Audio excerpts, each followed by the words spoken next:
अब यह चालू हुआ 15।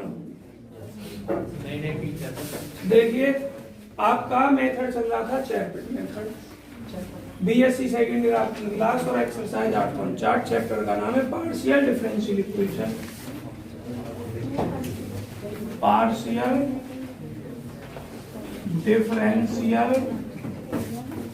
इक्वेशन ऑफ सेकंड ऑर्डर, बच्चों सेकंड नहीं गलत लिख दिया, of first order, first order की पार्शियल डिफरेंशियल इक्वेशन है। एक मेरे बहुत प्यारे भाई हैं, वो मेथड दोबारा समझना चाह रहे हैं, दोबारा समझिए। एक प्रश्न हम कल करवा चुके थे, तो एक ऐसा प्रश्न लिया जाएगा जो ज्यादा बड़ा ना हो ना ज्यादा छोटा हो। क्वेश्चन नंबर 4 कानपुर में आया हुआ है। इस क्वेश्चन को कराने के बाद आपको क्वेश्चन 4 नहीं, देखो 4 में तो सिंपल कैलकुलेशन दिखाई दे रही है, सब एक एक काट पेंगे जाल पर। आप पहले क्वेश्चन देखो तीसरा, क्योंकि इन्हें मेथड समझना है और मेथड समझने के लिए कैलकुलेशन आसान होनी चाहिए। चौथा ज्यादा आसान हो जाएगा। देखिए बिल्कुल आसान से आसान क्वेश्चन देखना भाई। P x Y plus P Q plus Q Y. अरे आवाज नहीं बच्चों, जिनका हो गया बहुत बहुत धन्यवाद उन्हें। भाई सबसे पहले दिवाकर आपको एक बात देखनी होती है कि ये इक्वेशन नॉन लीनियर होनी चाहिए। क्या होनी चाहिए? नॉन लीनियर देखने के लिए आपको P और Q में से किसी भी एक को कम से कम, Z से कोई मतलब नहीं, Z एक घात का हो दो घात का हो, अगर एक घात का है और P और Q भी एक घात के हैं तो स्टैंडर्ड लीनियर बन जाएगी। P और Q एक घात के और Z एक से ज्यादा घात का भी है तो वो लीनियर के टाइप बन जाएंगे, क्वासी और सेमी में से। तो नॉन लीनियर कब होगी? जब P और Q में से कम एक डेरिवेटिव एक से ज्यादा घात का हो, एक से ज्यादा हो, दोनों हो, ठीक है, या कम से कम एक हो।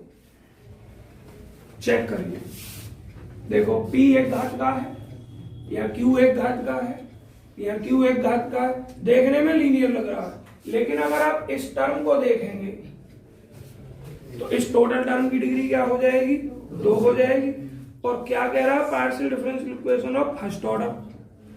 ठीक, तो इसमें ऑर्डर तो एक ही है, P का ऑर्डर है, Q का ऑर्डर है, लेकिन इस टर्म की डिग्री कितनी हो जाएगी? 2, इसलिए ये लीनियर में नहीं आएगी।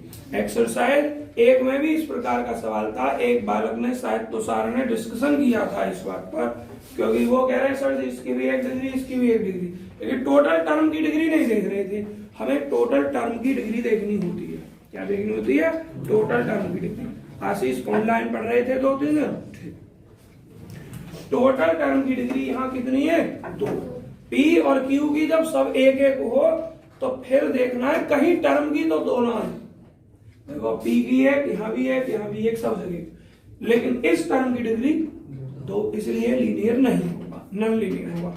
अगर नॉन लीनियर है तो आप इस मेथड पर आएंगे, चैरपेट पर, और चैरपेट मेथड पर आने से पहले इस F को अलग कर लेंगे।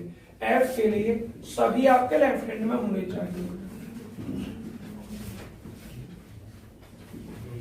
बच्चों आज ये खत्म होना चाहिए, तो ये F हो जाएगा आपका।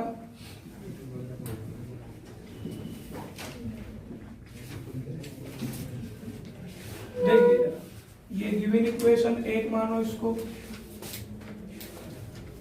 अब चैरपेट इक्वेशन लिख दी हमने, क्या लिखनी है? We write Charpit's equation.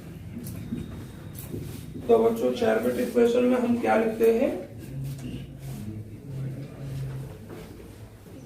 dp बटे del F over plus p del F over dq बटे del F over del y। याद करी होगी आपने, q del F over dp dq। अब क्या लिखना है? dz, फिर ऊपर dx dy, और जब dz लिख रहे हैं तो बच्चों यहाँ माइनस का p डेल एफ ओवर, एक मिनट इसमें कंफ्यूजन है, शायद p है, और minus Q del F over del, और dz फिर dx बटे माइनस डेल एफ ओवर, और dy over minus del F over बराबर एंड नमस्ते। अब इसको इक्वेशन नंबर 2 लिखेंगे। इस इक्वेशन नंबर 2 में भाई दिवाकर याद करनी पड़ेगी, इसमें जितने भी डेरिवेटिव्स का यूज हुआ है इधर बैठ ये लग जाएगा, इससे हट तक तो फिर सेटिंग इधर खींच लो, वैसे कि सीट को मैं तो जा रहा बाहर निकल के। तो देखिए अब इन डेरिवेटिव को फाइंड कीजिए, del F over del X, del F over del X, इस एफ का एक्स के रेस्पेक्ट में डिफरेंशिएट, डी वाई कहीं और भी है क्या एक्स नहीं, del F over del Y, Y यहाँ है पी एक्स और वाई यहाँ है क्यू और यहाँ के जगह है। अब del F over del Z, Z कितने जगह पर है, एक जगह, minus Y, del F over del P, del F over del P यहाँ पर है एक्स वाई हो जाएगा, यहाँ क्यू हो जाएगा, ये जीरो। बच्चों पार्शियल डिफरेंशिएट तो सब पे आप कराते ही हैं, del F over del Q, Q के रेस्पेक्ट में, यहाँ नहीं है क्यू जीरो, यहाँ है तो क्यू का कोएफिशिएंट पी और यहाँ क्यू का कोएफिशिएंट वाई। ये सभी डेरिवेटिव इक्वेशन इसमें रख दोगे।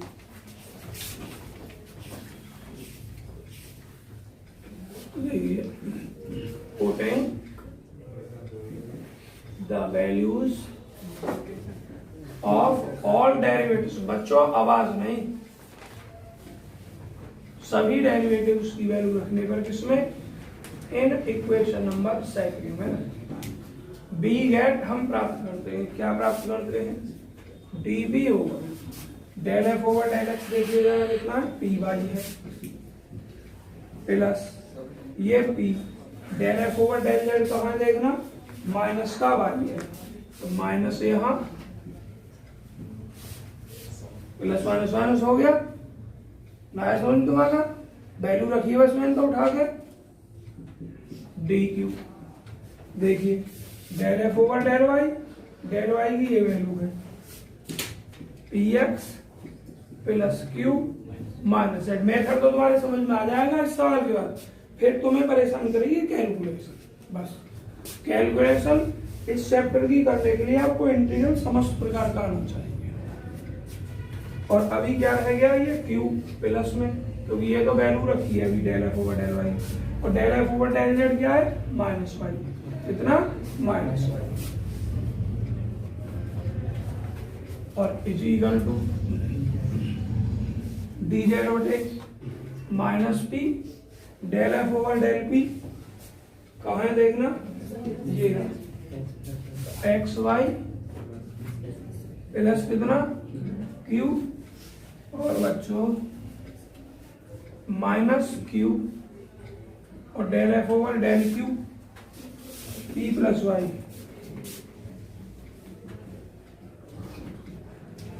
डी एक्स बटे minus del F over del p, कहाँ है ये रहा, माइनस का है तो minus x Y minus Q, minus x Y minus Q, D Y बटे क्या है del F over del Q, ये रहा minus P minus Y is equal to in dot. इसको जरा सरल करते हैं,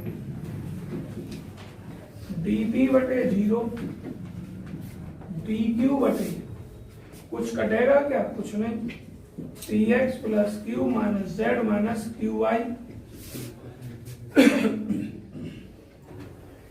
minus p x Y minus p q minus p q और बच्चों माइनस क्यू वाई,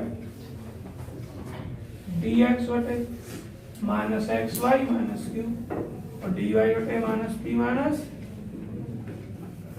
जरा आपको एक कांस्टेंट निकालना है, या तो पी का निकालना है या क्यू का निकालना है, ठीक। तो अगर आपको डी बी बटे 0 मिल रहा है या डी क्यू बटे 0 मिल रहा है, तो इससे ज्यादा आसान तो कैलकुलेशन आपको कहीं मिलेगी नहीं, या दोनों के बटे में 0 मिल रहा है तब भी नहीं मिलेगी इससे ज्यादा आसान कैलकुलेशन। देखिए अब आप इसको इसके आगे जितने भी टर्म है उनमें से किसी के भी साथ लिख दे भाई, गौरव, आशीष, तो डीपी बराबर 0 ही तो हो जाएगा, क्योंकि ये बटे वाली 0 जिसके साथ जाएगी उसी को 0 कर देगी। तो डीपी बराबर क्या प्राप्त होगा, 0। क्या लिखेंगे, वी है। बच्चों यहाँ के बाद है ये, हम प्राप्त करते हैं क्या, डीपी बटे 0, डायरेक्ट लिख दे रहा हूँ, डीपी इक्वल टू 0। देखो लैंग्वेज तो नहीं लिखी मैंने क्योंकि टिपिकल चीज है ही नहीं, इसके साथ किसी को भी ले लो, माना पहला और दूसरा ले लो, इस टोटल टर्म में तो 0 की मल्टीप्लाई होगी तो क्या हो जाएगा, 0। डीपी बराबर क्या हो गया, 0, डीपी बराबर 0। अब बच्चों आपको क्या करना है, यहाँ पर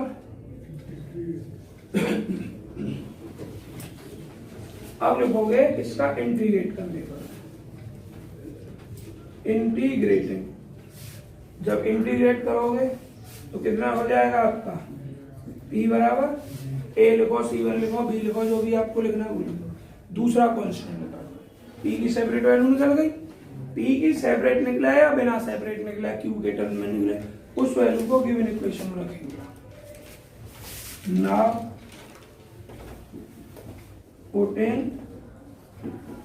the value of p in given equation, दी गई इक्वेशन, क्या लिखोगे, बी गैट हम प्राप्त करते हैं। रखिए p बराबर है उसमें axy प्लस का aq प्लस का qy प्लस का yz। बच्चों हमें तो q चाहिए बस, aq प्लस qy इधर, बाकी सब इधर, q कॉमन ले लेंगे, a प्लस y, अरे आवाज नहीं, yz माइनस axy, q की जो वैल्यू होगी yz माइनस axy और बटे a प्लस y। अब ये वैल्यू आपको पता है किसमें रखते हैं, ना पुटिंग, अब ध्यान सुनिए, यदि ये p का मान सेपरेट ना होता, इसमें q होता, तो ये जो q का मान आया यहाँ से सेपरेट मिलेगा, इस मान को यहाँ रख देते, p का सेपरेट मान मिल जाता। Now putting the values of p and q in equation dz is equal to p dx plus q dy।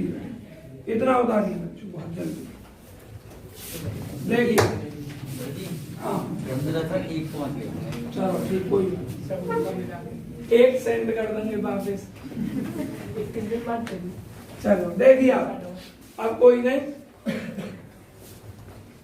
सवाल उतारने के टाइम पर बोल लिया करो अगर कुछ पूछना हो तो, क्योंकि उसको मैं कट कर देता हूँ जब वीडियो में एडिट करता हूँ, सवाल करते समय नहीं करो।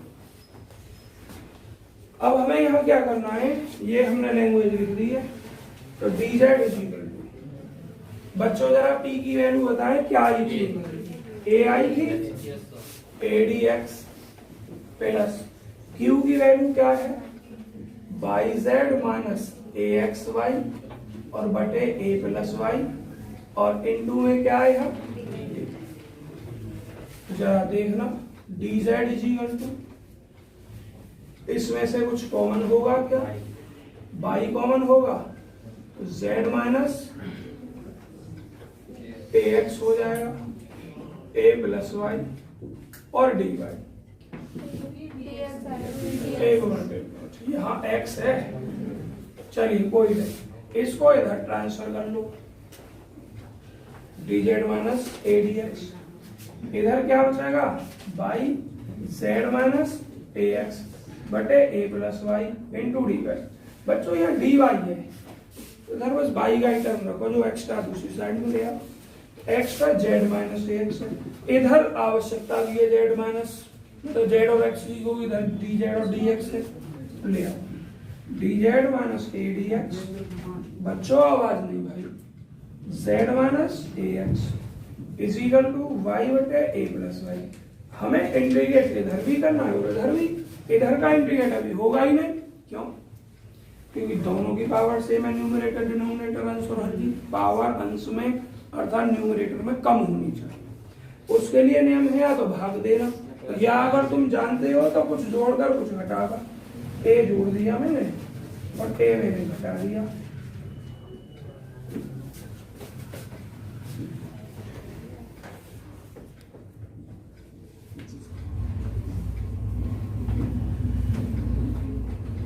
अब इसको अलग अलग कर लिया मैंने, जरा देखो इंटीग्रेट कैसे होगा इसका। इस z माइनस एक्स को टोटल को t मान लिया जाएगा। जब टोटल को t माना जाएगा तो देखो क्या होगा, z का dz माइनस ax का adx, ऊपर भी यही चीज तो है। तो देखें क्या होने वाला है, लेफ्ट आवाज नहीं भाई, z का dz माइनस एक्स का dx is equal to dt। तो इन मानों को आप यहां रख दोगे, तो डी टी बटे कितना t, और ये 1 माइनस ए बटे A plus y D Y. अब लिखोगे इंटीग्रेटेड,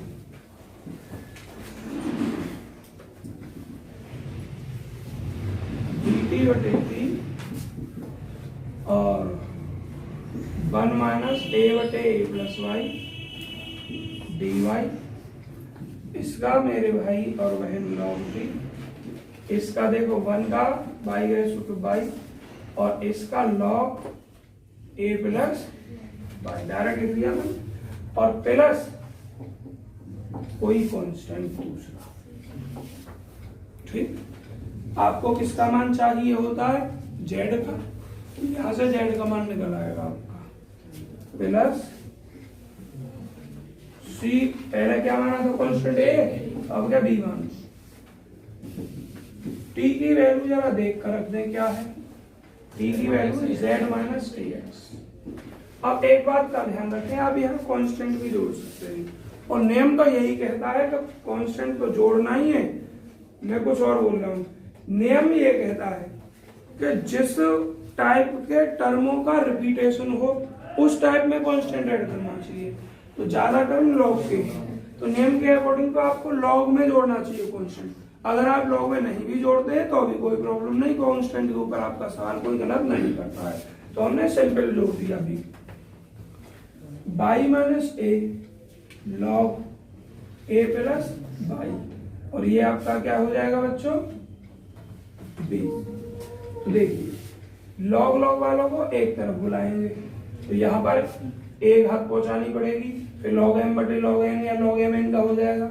या फिर दूसरा रास्ता ये कि यहीं इस लॉग को खत्म कर दो और इस टोटल को ई की पावर में पहुंचा दो, इसे पहुंचा दो ई की पावर में, फिर ई की पावर में लॉग भी हो जाएगा, जो मुझे अच्छा नहीं लगेगा। तो मैं आपका क्या करने जा रहा हूं, कर कैसे भी लो, घुमा फिरा के आई वो आप वही चीज जाती है, plus A log A plus by, और इजिकल टू इधर क्या बचा, बाई प्लस बी। इस ए को यहां से हटाकर यहां पहुंचा दिया मैंने, क्या हो जाएगा, log N plus log N.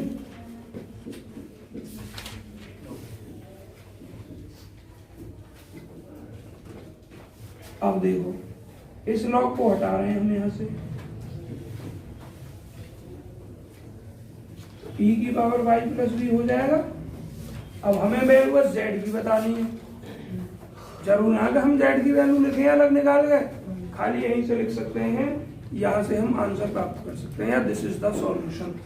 लेकिन मैं पूरा जेड निकाल रहा हूँ आपको, तो जेड इज इक्वल टू क्या होगा, ई की पावर वाई प्लस बी और बटे ए प्लस वाई की होल पावर ए, और बच्चों ये जेड माइनस ए एक्स है, तो ए एक्स को इधर भेज दिया जाएगा, तो कंप्लीट सॉल्यूशन तो मेरे बच्चों ये है।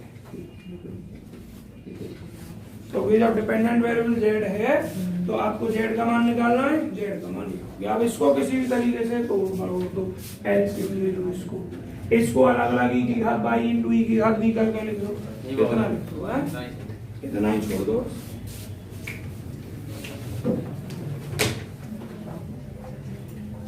मैंने क्या किया तीसरा, तो तीसरे सवाल में तो इसने इतना भी नहीं किया, यहीं छोड़ दिया है ना, यहाँ छोड़ दिया। तो कल डली है, पर कल वाली ना डली हो, परसों संडे वाली। देखिए F P comma Q is equal to कितना, 0। चेक करो जरा, देखो तुम कंफ्यूज हो गए, जरूर हो गए कि यहाँ क्या लिखा हुआ है, एफ पी कॉमा क्यू कर दो।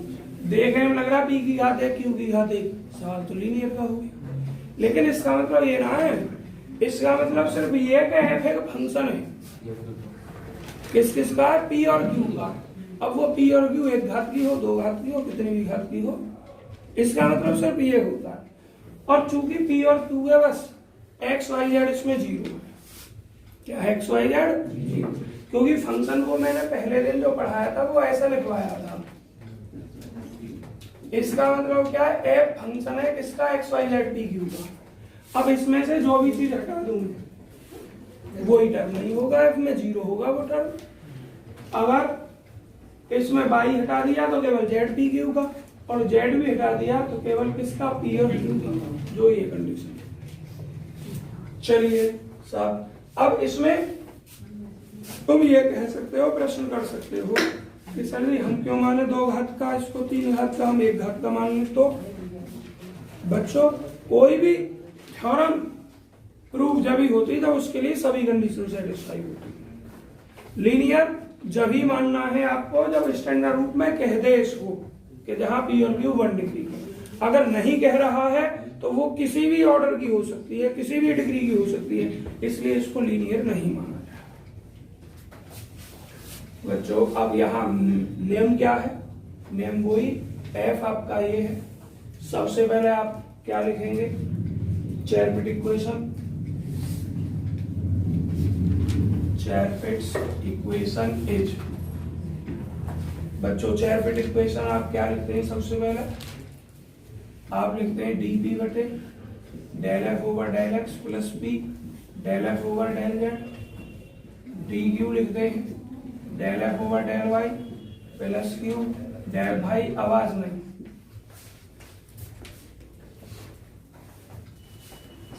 और ये क्या लिखते हैं d Z minus p del F over del p minus Q del F over del q, d x बटे minus del F over del b d y over minus del F over del Q equal to. अब इसमें आप differentiate निकालो। अब देखिए ध्यान से, इसमें आपका z का टर्म नहीं है ना आपका x का टर्म है, तो del F over del X बराबर 0 हो जाएगा, del F over del Y बराबर 0 हो जाएगा, और del F over del Z बराबर।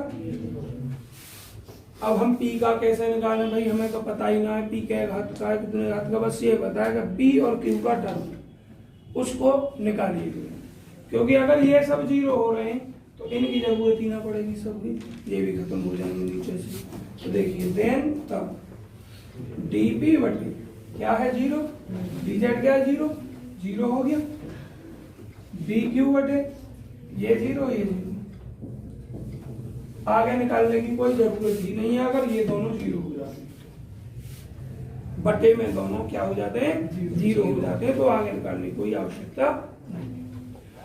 अब बच्चों इसको इनमें से किसी के साथ ले दो या इसको इनमें से किसी के साथ ले दो, क्या लिखेंगे, dp का मान 0 आएगा, क्या आएगा यहाँ से d गैप, dp बराबर भी 0 और dq बराबर भी 0। After integrating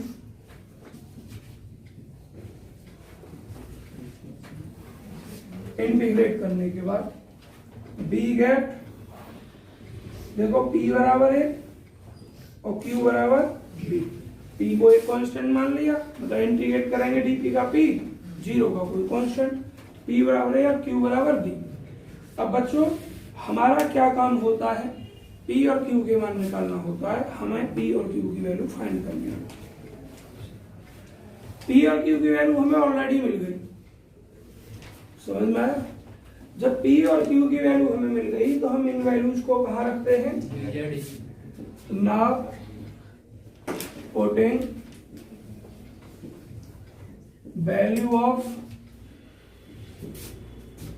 P and Q in equation dz is equal to P dx plus Q dy।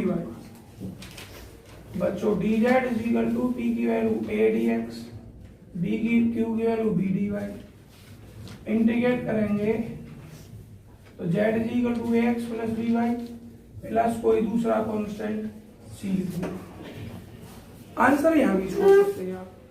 अब लेकिन इसमें थोड़ा सा चेंज और कर सकते हैं आंसर में, यहाँ छोड़ दें कोई प्रॉब्लम नहीं, लेकिन अगर आंसर शीट में दूसरा आंसर दिया हो तो आप कंफ्यूज हो जाओगे, वो समझ लीजिएगा।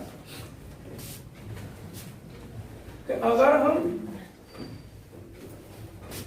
P और Q की वैल्यू को यहां रखते हैं, f a b equal to 0 हो जाएगा। इसका मतलब ये फंक्शन A और B से रिलेटेड है। और आपको अगर ध्यान हो तो जब मैंने आपको 8.3 पढ़ाई थी उसमें स्टार्टिंग के इसी प्रकार के सवाल थे कि दो कांस्टेंट की वैल्यू हम फाइंड करते थे। क्या फाइंड करते थे? उसमें अगर तुम्हें ध्यान दिलवाऊं तो हम लिखते थे C1 C2। इस f को आप हाई साई g जो लिखना वो लिख दो। इसका दूसरा रूप ये भी तो था कि C2 is equal to 5C1 या C1 is equal to 5C2, ये भी तो था। लेकिन हमने यहाँ f लिखा है, हमारा f हो जाएगा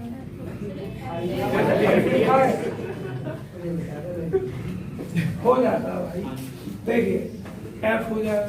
तो अब जरा इसको देखना, ये इसी रूप का तो C1 C2 ए भी लिखा हुआ है, तो b बराबर क्या लिख सकते हो, यहाँ से f लिख सकते हो b बराबर। तो हो सकता है इस b का मान या a का मान f के रूप में देख, ऐसा हो सकता है। तो देखिए जरा, आंसर ये भी ठीक है और आंसर ये भी ठीक है। जो मैंने यहाँ तुम्हें रफ में समझाया है उसमें से थोड़ा सा यहाँ लिख दो। फोर्थ क्वेश्चन में ये P और Q की वैल्यू गिवन इक्वेशन में रख के आंसर उसमें इसलिए रख दिया, इसमें रख दिया हुआ, मैंने देख लिया फोर्थ क्वेश्चन, इसीलिए मैंने बताया नहीं था। समझ में आ गई? मैं पहले फोर्थ को ही तो देख रहा था, क्यों नहीं बताया कि वो बहुत जल्दी हो रहा था। उसमें वो इक्वेशन z के रूप में दे रखी है, और जब z के रूप में दे रखी है P और Q का मान उसमें रख दूंगा, मुझे आंसर डायरेक्ट मिल जाएगा ना, z बराबर। समझ में आया? इसमें z कहाँ है? अगर हम इसमें रखते हैं तो हमें बस f a b बराबर 0 प्राप्त हो रहा है, z कहाँ प्राप्त हो रहा है? समझ में आ गया? ना ही समझ में आ गया। तो अब देखिए हम क्या लिख सकते हैं, आल्सो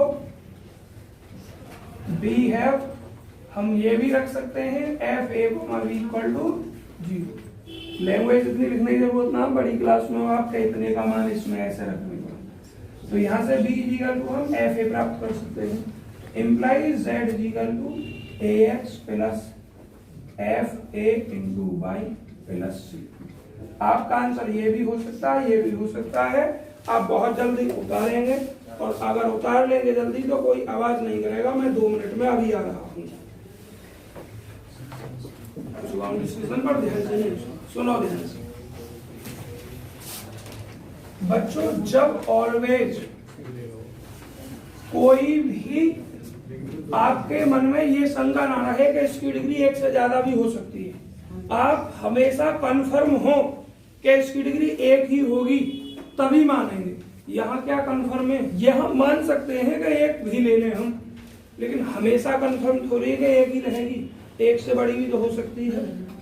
इसलिए इसको आप लीनियर नहीं मानते। अगर ये स्पेशल कह दे यहाँ, where P and Q are terms of first degree, तब आप कंफर्म हो जाओगे, लेकिन अभी कंफर्म नहीं हो पाओगे, इसलिए यहाँ फर्स्ट डिग्री नहीं मानोगे। उसमें कंफर्म होना जरूरी है। कंफर्म होना जरूरी है, आपका कोई भी फंक्शन दे रखा है तो कंफर्म होना जरूरी है कि यहाँ 1 डिग्री का ही होगा ये टर्म।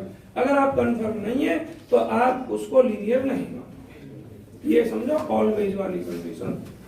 एक कंडीशन तुमने सफिशिएंट एंड नेसेसरी वाली पढ़ी है। हर स्थिति में अगर कोई भी, जैसे मैथमेटिकल इंडक्शन तुम्हें मैं बताऊं, 11th में तुमने खूब पढ़ा है गणितीय आगमन हिंदी के नाम से। वो थ्योरम कब प्रूफ होती है, कोई फॉर्मूला कब प्रूफ होता है, अगर एन में दे रखा है तो एन के सम्मानों के लिए कंडीशन सत्य हो तभी उसको कहते हो कि ये फॉर्मूला प्रूफ है। किसी एक के लिए भी अगर फेल हो रही है तो नहीं कहते।